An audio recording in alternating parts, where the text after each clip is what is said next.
Do not spoil your children. Do not spoil them now.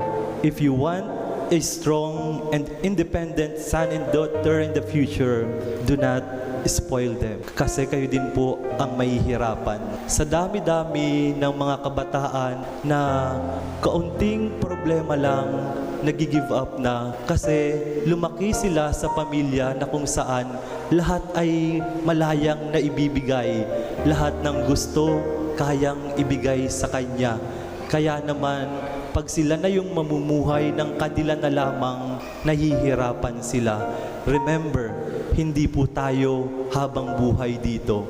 Remember, hindi po habang buhay, kayo ay kasama ng mga anak ninyo.